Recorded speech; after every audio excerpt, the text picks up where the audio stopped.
अगले साल मेरे पास करोड़ों का बंगला होगा, लैम्बोर्गिनी कार होगी, करोड़ों रुपए बैंक बैलेंस में होंगे।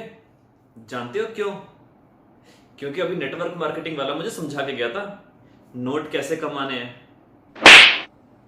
पर बस एक बात समझ में नहीं आई, वो खुद तो पैदल आया था।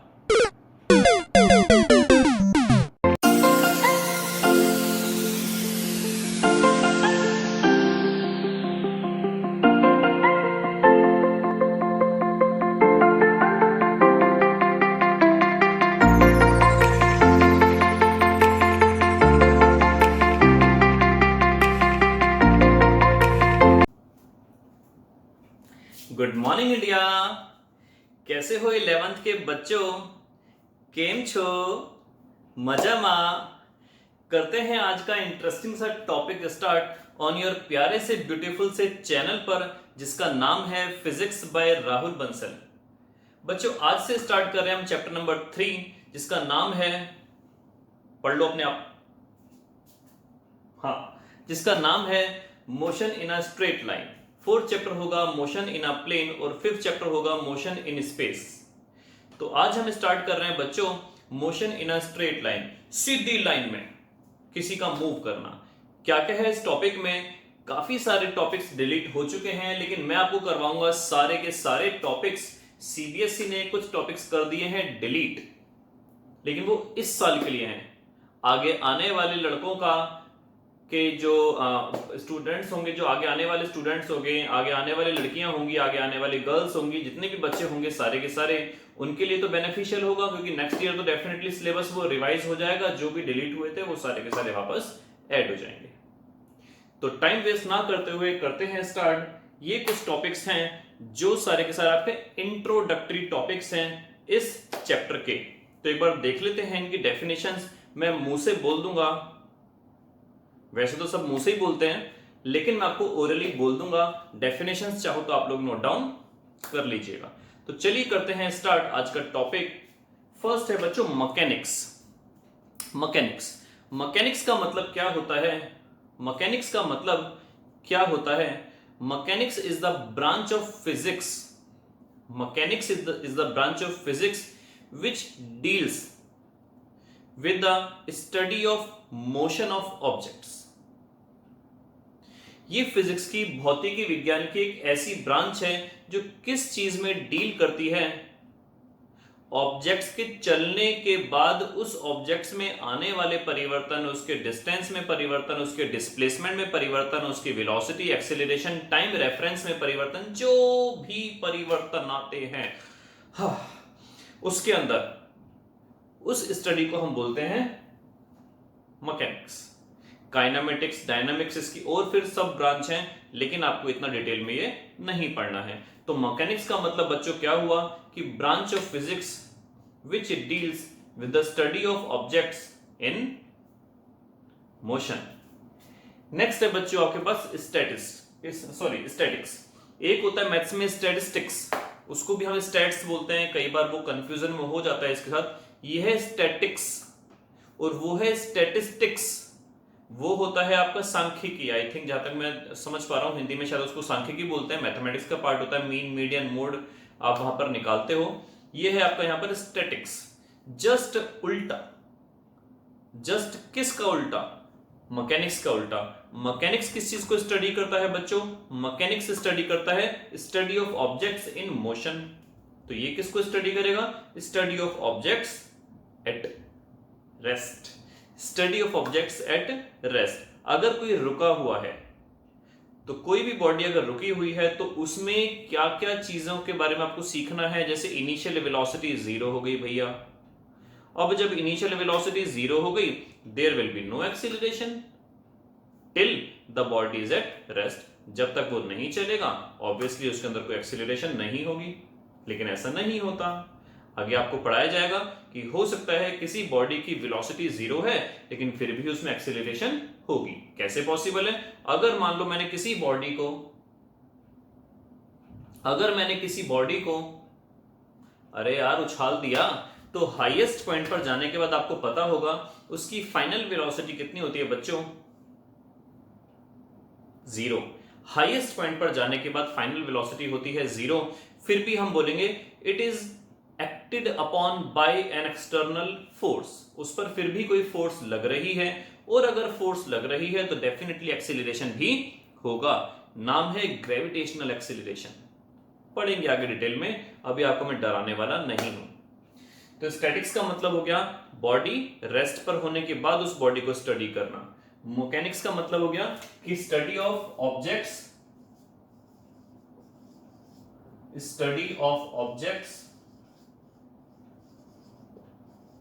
इन मोशन,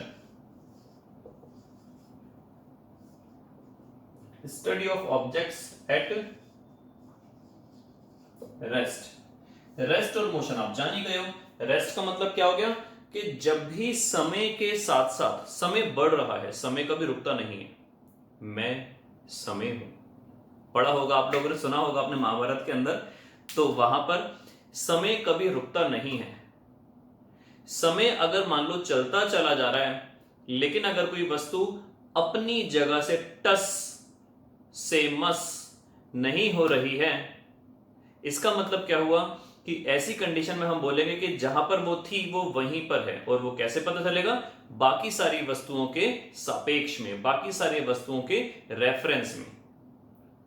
तो ऐसी कंडीशन में हम बोलेंगे कि समय तो चेंज होता चला गया, लेकिन अगर उस बॉडी का डिस्टेंस, डिस्प्लेसमेंट, पोजीशन चेंज नहीं हुई है तो body is at rest. If with respect to time the coordinates of the body do not change, if position of the body does not change, then we will say that the body is at rest. Motion time के साथ साथ, अरे भैया हमारा AC भी चल पड़ा, time के साथ साथ अगर ऐसा हो कि बॉडी के कोऑर्डिनेट्स चेंज हो रहे हैं, क्या हो रहे हैं? बॉडी के कोऑर्डिनेट्स चेंज हो रहे हैं। जब बॉडी के कोऑर्डिनेट्स चेंज होंगे बच्चों, तो इसका मतलब क्या होगा? उसकी पोजीशन भी चेंज होने के चांसेस हैं। तो हम क्या बोलेंगे? If the coordinates of a body change with respect to time, if the coordinates of a body change with respect to time, then we will say that the body is in motion. Next है point mass. कोई भी चीज point नहीं होती है। मैं अगर बात करूं कि ये एक पॉइंट है, आप बोलोगे सर ये इलेक्ट्रॉन के साइज से तो बहुत बड़ा है, तो इसका मतलब क्या हुआ? This is not a point.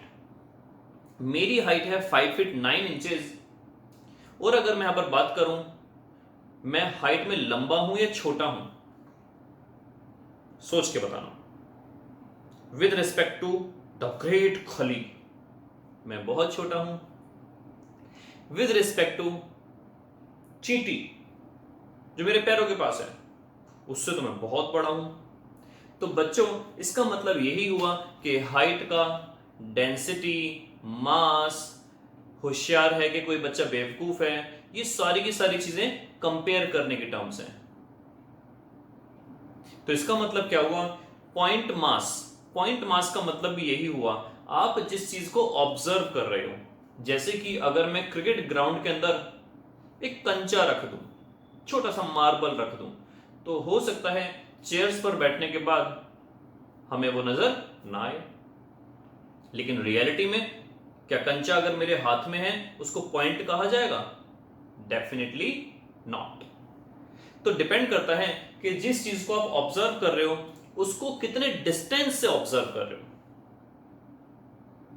Aeroplane की बात करें, वो भी पॉइंट हो सकता है जब हमें वो आसमान में नजर आएगा, क्योंकि आसमान से जो हवाई जहाज आसमान में उड़ रहा है वहां से यहां तक का डायमेंशंस या डिस्टेंस हवाई जहाज के अपने साइज से बहुत बड़ा है।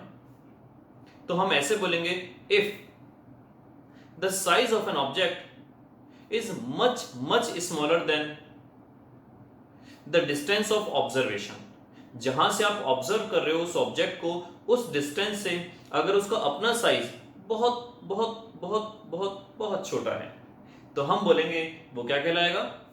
पॉइंट मास या पॉइंट ऑब्जेक्ट। इसको हम पॉइंट ऑब्जेक्ट भी कह सकते हैं, मास से कंफ्यूज मत होना, पॉइंट ऑब्जेक्ट भी कह सकते हैं। बात करते हैं 1D 2D 3D। क्या मतलब होता है 1D 2D 3D का? वैसे तो अगर मैं बात करूं बच्चों, दुनिया में कोई भी चीज 1D या 2D है ही नहीं, सारी चीजें 3D हैं। जैसे कि अगर मैं बोलूं कि सिंगल एक लाइन, ये मैंने एक सिंगल लाइन खींच दी, तो ये कोई लाइन नहीं है, ये भी एक टाइप का सिलेंडर है। हमारा जो कॉपी का पन्ना होता है, आप उस पर दो सरफेस देखते हो, एक सरफेस देखते हो, दोनों तरफ लिख पाते हो ना, क्योंकि it has certain specified thickness, उसकी कोई थिकनेस है। अगर मैं बोलूं उसकी थिकनेस अप्रोक्सीमेटली 0 है, फिर तो जो भी हम इधर लिखेंगे 100% इधर पहुंच जाना चाहिए, हम लिख ही नहीं पाएंगे दूसरे सरफेस पर। इसका मतलब क्या हुआ, आपकी कॉपी का जो पेज है वो भी एक टाइप का क्यूबॉइड है, वो भी एक टाइप का क्यूबॉइड है जो कॉपी का पेज है। भाई पन्नों से मिलकर ही तो कॉपी बनी या बुक बनी, और बुक की शेप कैसी होती है, क्यूबॉइड। तो इसका मतलब क्या हुआ बच्चों, इसका मतलब यही हुआ कि दुनिया में सारी की सारी चीजें 3D है, फिर भी हम उनको समझने के लिए, इजीनेस के लिए, जस्ट फॉर आवर कन्वीनियंस, हम उनको 1D 2D में स्पेसिफाई कर देते हैं। जैसे कि सर्कल आपकी 2D फिगर है और स्फेयर आपकी 3D फिगर है। अगर मैं दोनों को ही बनाऊंगा तो यहां पर ऐसे बनाऊंगा, सपोज करो ये है चूड़ी सर्कल और ये है गेंद स्फेयर। अब पहचान में तो नहीं आ रहा है, मुझे आपको ओरली बोलना पड़ा, क्योंकि जो स्फेयर होता है वो उठी हुई ऐसी फिगर होती है, ऐसी ऐसी फिगर होती है, ऐसी ऐसी, जिसको मैं यहां पर 2D में नहीं शो कर सकता। तो 1D 2D 3D आप जानते हो अच्छी तरह, ऐसी चीज जिसमें केवल एक डायमेंशन हो, केवल लेंथ हो, केवल ब्रेड्थ हो या केवल हाइट हो। जैसे लाइन मैंने खींची तो यहाँ पर मैं इसकी हाइट की बात करूंगा ना, यहाँ पर इसकी मैं विड्थ की बात करूंगा, केवल इसकी किस चीज की बात करूंगा बच्चों, लेंथ की। तो वो चीज जिसमें केवल एक डायमेंशन हो, that physical quantity which has only one dimension. 1D figure 2 dimension, जैसे रेक्टेंगल आपका लेंथ और ब्रेड्थ, स्क्वायर आपका 2 साइड्स होती हैं, सर्कल आपका जिसमें रेडियस और साथ में सर्कमफेरेंस होती है। तो ऐसी कोई भी चीज जिसमें 2 डायमेंशंस होती हैं वो कहलाती है 2D फिगर। सिंगल डायमेंशन वाली 1D फिगर, और इसमें 3 डायमेंशन होती है बच्चों, लेंथ ब्रेड्थ हाइट। जैसे कि आपका क्यूबॉइड, जैसे कि आपका क्यूब। अब आप बोलेंगे सर हमारा जो सिलेंडर है उसमें तो 3 चीजें नहीं होती हैं। अरे बच्चों वो उठा हुआ तो होता है, वो उठा हुआ होता है। तो इसका मतलब क्या हुआ कि वो 3D फिगर में है। आपने मूवी देखी होगी 3D, तो मुक्का आपको ऐसा लगता है कि आपके मुंह पे आके लगेगा, वो 3D इफेक्ट होते हैं। तो 3D का मतलब क्या हुआ, that physical quantity, that body which has 3 dimensions is known as 3D figure. 3 dimensional motion क्या हो गया, अगर कोई बॉडी स्पेस में मूव कर रही है, स्पेस में, तो 3D हो गई। अगर वो जमीन पर चल रही है तो 2D हो गई, या आपकी दीवार पर छिपकली चल रही है 2D हो गई। और अगर कोई बॉडी जमीन पर सीधी एक स्ट्रेट लाइन में चल रही है तो वो कहलाएगी 1D। तो ये थे आपके पास chapter number 3 motion in a straight line के छोटे छोटे से टॉपिक। ज्यादा आपको इसके अंदर घुसने की जरूरत नहीं है, ये बस केवल इंट्रोडक्टरी क्लास थी। नेक्स्ट क्लास से स्टार्ट करेंगे distance, displacement, speed, velocity, average speed, average velocity, instantaneous speed, instantaneous velocity and so on, बहुत सारे। टिल देन गुड बाय, स्वस्थ रहिए, मस्त रहिए, जबरदस्त रहिए। Till then bye.